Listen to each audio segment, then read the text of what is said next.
ውስጣቸው መንፈሱ እያለ አብረው ይመነኩሱና የኔኮ ዳዊት ደጋሚ ነው እንዲቀላል መሰለሽ ልክስክስ መሰለሽ እንዴ ይሄ ቡና ብላ አጫጭሱ ለሰንደል የሚል መሰለሽ የኔ ዳዊት ደጋሚ በጣም ዳዊቱን ዘርግቶ የሚቀመጥ ነው ብለው ያምናሉ። መንገድ ስትሄድ አታስበው፣ ስራህን ስትሰራ አታስበው፣ ልክ ጸሎት ስትጀምር ግን ታስበዋለህ። አይደለም ነው አይደለም? ይሄ ዘዴው ነው። በዚህ ጊዜ ፍንጭ ሳይሰጥህ የማንነቱ ባህሪ ሳይታወቅ በመንፈሳዊ ረገድ ውስጥ ላሉት እርምጃዎች ብዙዎቹ መንገዶች አብሮ ስለሚሄድ ማንነቱ በባህሪ ውስጥ የተደበቀ ነው። ይህንን ልምድ ለዘመናት ያካበተ መንፈስ ስለሆነ ይህንን ዘዴና ጥበብ በዚህኛው የተዋከበ ትውልድ ውስጥ ወደ ተግባር ለመለወጥ ብዙ አይቸገርም ማለት ነው። አታገኘውም። አንዳንድ ጊዜ እግርህ ራሱ ይጨንቀሃል። እንግዲህ እግር ጨነቀ ሲባል አስቡት። ያለበት ስፍራ በሚሆንበት ወይም ሰውነት ላይ የተደበቀበት አካል ላይ ሲሆን ትንሽ በጸሎትና በእምነት የተወሰነ መስመሮችን ይሄድክ ከሆነ እንዲህ አይነት የመጨናነቅ ጠባይ የማይመችህ ነገር ይሆናል። ዳዊት ደጋሚ፣ አሸዋ ቃሚ። እንግዲህ አሸዋ ቃሚ ማለት መናኝ ነው። ቅጠል ለቃሚ፣ ወደ ቃልቻው ሲሄድ ደግሞ ቡና ካዳሚ። ሌላው በእንጀራው ምክንያት ወደፊት የቀደመው ይሄ መንፈስ ነው። በጌታ ፊት ለፊት ነው የቆመው። ሁሉ ጊዜ በፊት ለፊትህ ይቆማል ማለት ነው። ይሄ ምንም አልደምንም በፊት ለፊት የራሱ የሆነ አሰራር ለመስራት ፊት ለፊትህ አለ ማለት ነው። ካላወቅ ነው ካልተረዳ ነው ተመሳስሎ የሚኖርበትን ጊዜ ተገን አድርጎ አሰራሮቹን እለት እለት በባህሪያችን ውስጥ ሲተረጉም እናገኘዋለን። ከዚህ ትርጉም አንጻር ምን ሊሆን ይችላል? በእንጀራ ውስጥ ስመ እግዚአብሔርን ጠርተህ የምትገነባው ኑሮ እንዳይሆን ይጠነቀቃል። አንድ ጊዜ የተከልከው ተክል በፈጣሪ ኃይል ስር እንዳይወድቅ ይጠነቀቃል። አንድን ነገር ለማቆም በምታደርገው ትግል ውስጥ በራስህ ሐሳብና ዘዴ እንድታቆመው ይጠነቀቃል። ያንተ በሚመስል ገጽታ ውስጥ ድካምህ እውቀትህ የራስህ አስተዳዳሪ እንደሆነ አርገህ እንድታስብ በማድረግ ይጠነቀቃል። አምላኬ በዚህ በኩል ረድቶኛል የምትለውን ሐሳብ እንዳታመነጭ ይጠነቀቃል። እንግዲህ በጣም ጠንቃቃ ነው። እንደምንም ብለህ ጥሰህ ወደ እግዚአብሔር አምላክ ስትሄድ ደግሞ ስልቱን ይለውጣል። ከጸሎት ጋር ጸሎተኛ ይመስላል። የህሊናህን እና የስነ ልቦናህን እንዲሁም የአእምሮህን መሰባሰብ ጉዳይ ላይ ደም ሰፋ ያለ እርምጃ ይወስዳል። በምትጸልይበት ጊዜ አንደኛውን ክፍል ለማሸነፍ ትግል ያደርጋል። መጀመሪያ ከህሊናህ ጋር ይታገላል። ትግሎቹ በሚከተሉት መንገድ የሚከሰቱ ናቸው። ከህሊና ጋር በሚታገልበት ጊዜ የትግሉ ስልት በኑሮ ውስጥ ያለውን ጎደሎ ነገር ፈጥኖ ልብ ውስጥ የመጻፍ ችሎታ አለው። እየጸለይክ እኮ ነው። አሁን እንጀራ ስትበላ ይሄን አታስበው። ከሌሎች ሰዎች ጋር ስታወራ አታስበው። ቴሌቪዥን ስታይ አታስበው። መንገድ ስትሄድ አታስበው። ስራህን ስትሰራ አታስበው። ልክ ጸሎት ስትጀምር ግን ታስበዋለህ። አይደለም ነው አይደለም? ይሄ ዘዴው ነው። በአእምሮህና በህሊና በልቦና ውስጥ ባሉት መስመሮች ላይ የራሱን አካሄድ ለመዘርጋት የሚጠቀምበት ስልትና ጥበብ ያንተን ጎደሎነት በጸሎት ሰዓት ማምጣት ነው። አንዳንድ ጊዜ ወቀሳም ሊሆን ይችላል። አእምሮህን ይወቅሳል፣ ህሊናህን ይወቅሳል። በሌላ ጊዜ ትርፍና ኪሳራህን እንድታስብ ያደርጋል። በሌላ ወቅት ደግሞ ባለፈው ጉዳይ ላይ እየጸለይህ እንድትጨነቅ ያደርጋል። እየጸለይክ እኮ ነው፣ ግን እንድትጨነቅ ያደርጋል። ባለፈው ጉዳይ ላይ ምንም እኮ አይመለከትህም፣ አልፏል እኮ እሱ። ባለፉት ሐሳቦች ላይ ግራ እንድትጋባ ያደርጋል። ከዛ ወደፊት ደግሞ ያመጣና ሌሎች ነገሮችን ይደቅንባል። በምሰራቸው አሰራሮች ላይ ያሉትን ውጥረቶችና እንከኖችንም ያመጣል። በተጨማሪ ያልጠሉህን ሰዎች በጠሉህ አይነት ጥላቻ መንገድ ውስጥ ሁሉ አስገብቶ ሲያሳስብህ ጸሎቱ በማከል ያልቃል። እነዚህን አካባቢዎች ከህሊና ውስጥ መጀመሩን በደንብ ካወቀ በኋላ ቀጥታ ወደ ልቦና ውስጥ ይገባል። ከዛ የራስ ሐሳብ እየመሰለህ ትታገለዋለህ። ምንድነው ይሄ ሐሳብ እንዴ ምንድነው ትላለህ። አሁን ልቦና ውስጥ ነው ያለው።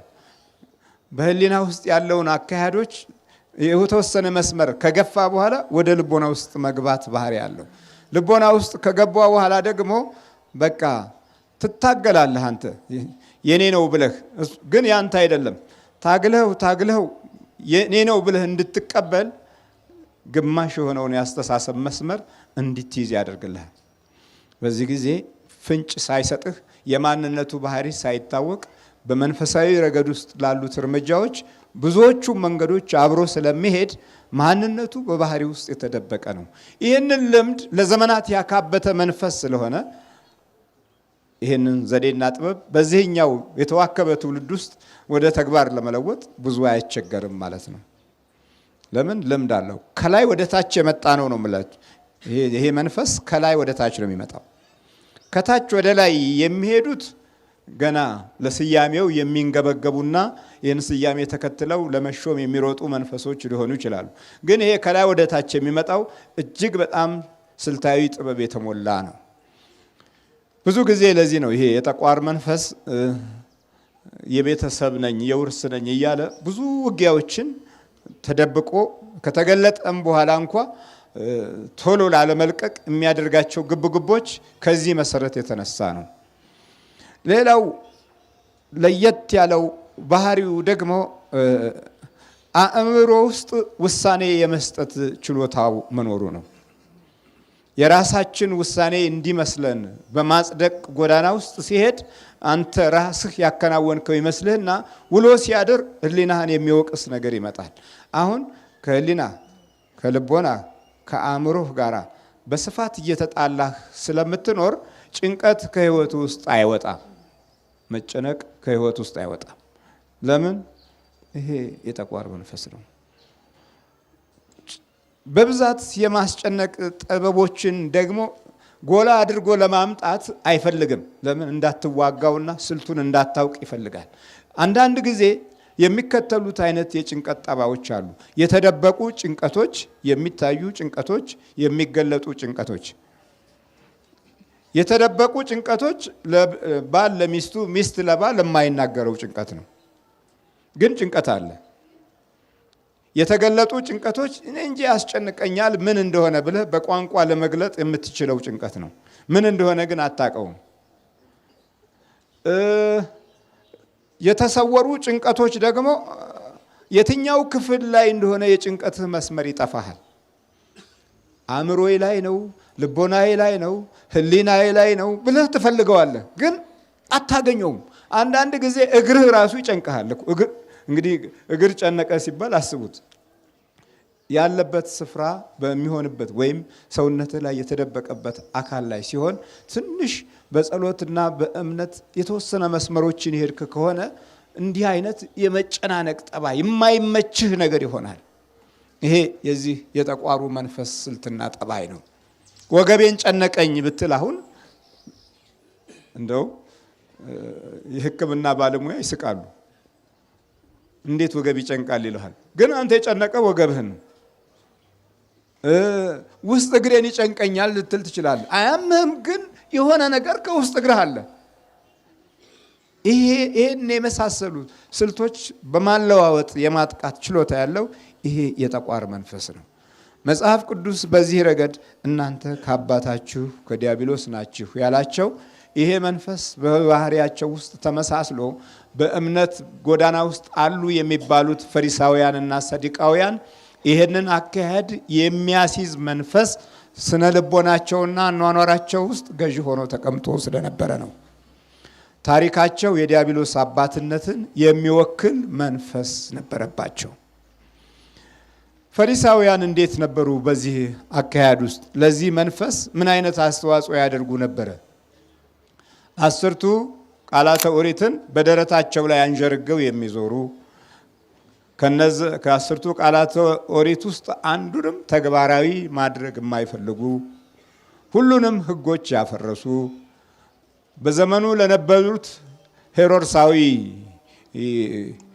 ገዢዎች ዘንድ ትልቅ ቦታ የነበራቸው ለመንፈሳዊ ተስፋ የሚሰጡት ግምት ከኛ በላይ ላሳር የሚሉ የነቢያትንና የአባቶችን መንፈሳዊ ጎዳና ስፍራውን ወክለው የተቀመጡ መድኃኒታችን ኢየሱስ ክርስቶስ እንዴት እንደሚወለድ የሚያውቁ ግን ወደ ተወለደበት ስፍራ የማይሄዱ ይሄን ያህል የክፉ መንፈስ መዘዝ ስነ ልቦናቸው ላይ ገዢ ሆኖ የተቀመጠበት ዘመን ነበር።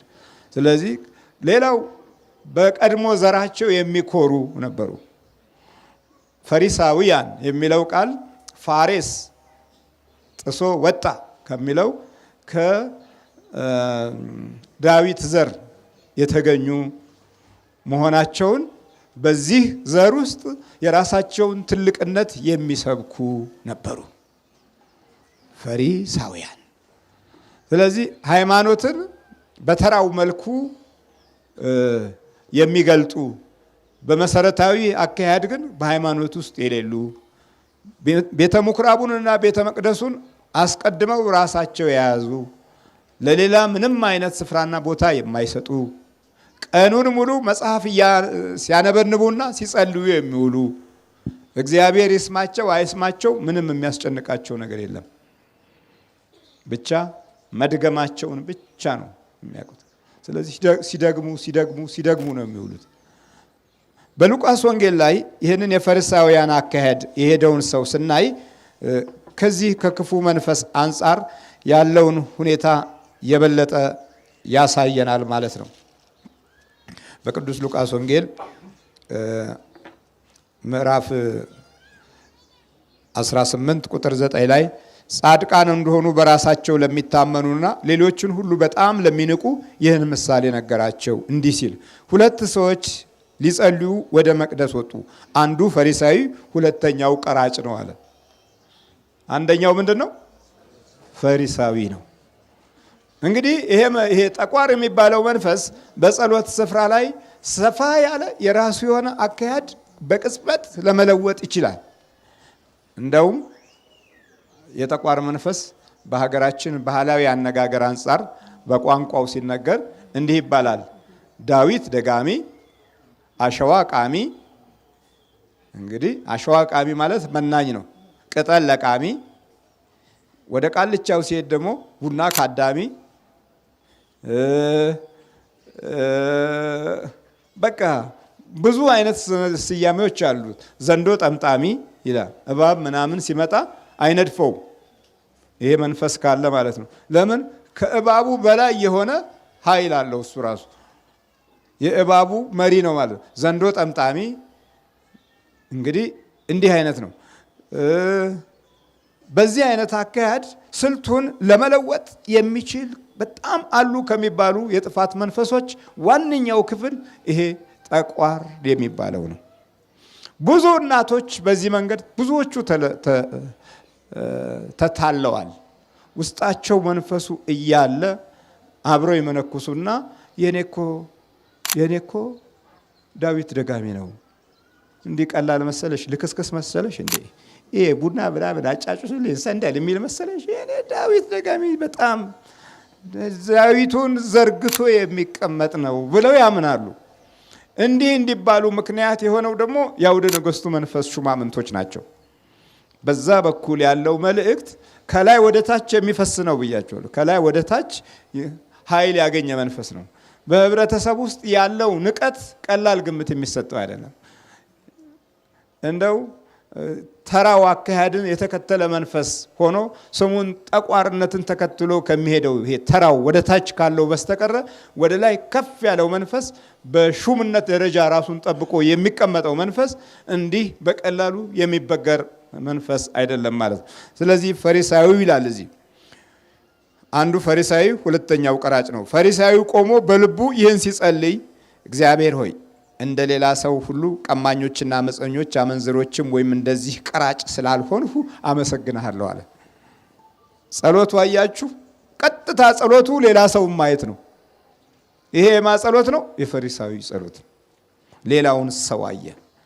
ከዛ በላይ ደግሞ እነዛን ሌቦች፣ እነዛን ቀማኞች፣ እነዚህን አመንዝሮች፣ እነዛን ኃጢአተኞች ያደረግከ አንተ ነህ፣ እኔን ግን አላደረከኝም፣ አመሰግንሃለሁ ማለት ነው። በጎን እየከሰሰ ነው እግዚአብሔርን።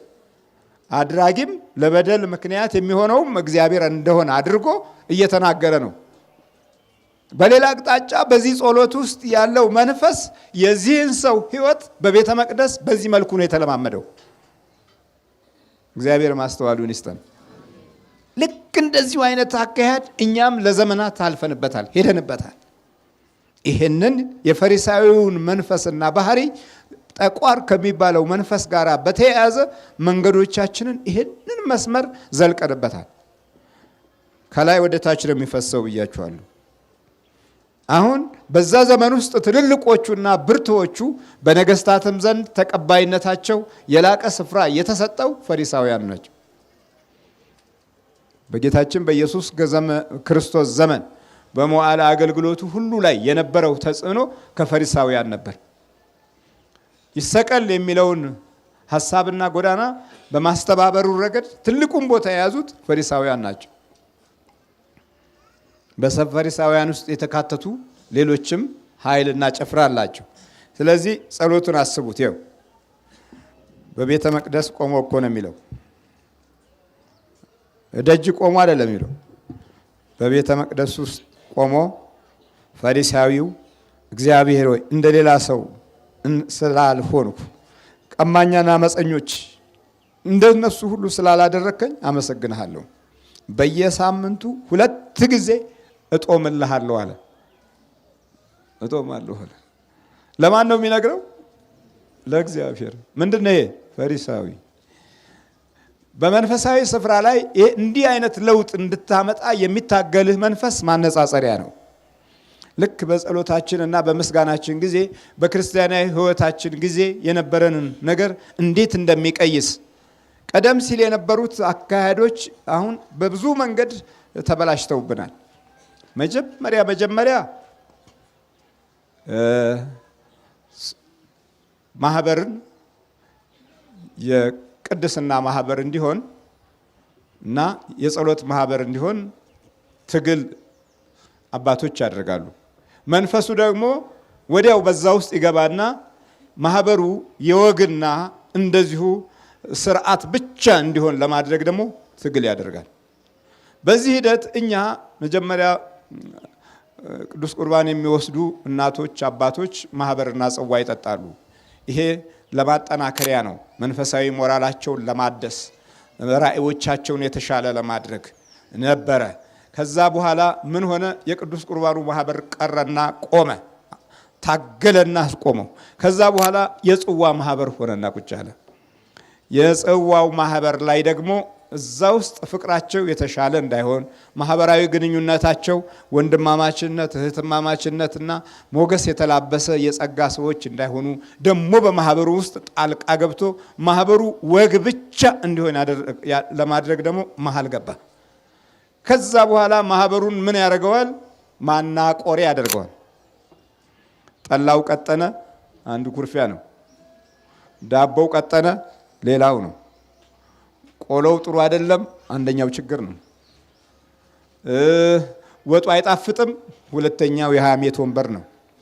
ከዚህ በኋላ የእንጀራ ይሆንና ማህበሩ የነገር መዳቆሻ ሆኖ አልፎም ተርፎ የመተት መስሪያና የጥላቻ መግለጫ እከሌን በዚህ አይነት ሁኔታ ነው ማገኛት የሚለውን የተንኮል መስመሮች ማግኛ ሆኖ በማህበር ውስጥ የተለከፉ ብዙዎች ናቸው። በማህበር ጠላ፣ በማህበር ጽዋ የመተት እና የአስማት እርግማን ውስጥ ገብተው የተሰቃዩ ጥቂቶች አይደሉም። አያችሁ አሰራሩ ታዲያ። በመጨረሻ 66 አብዮት መጣና ማህበር የሚባለው ነገር ደብዛው ጠፋ፣ ተሳካለት፣ አለቀ።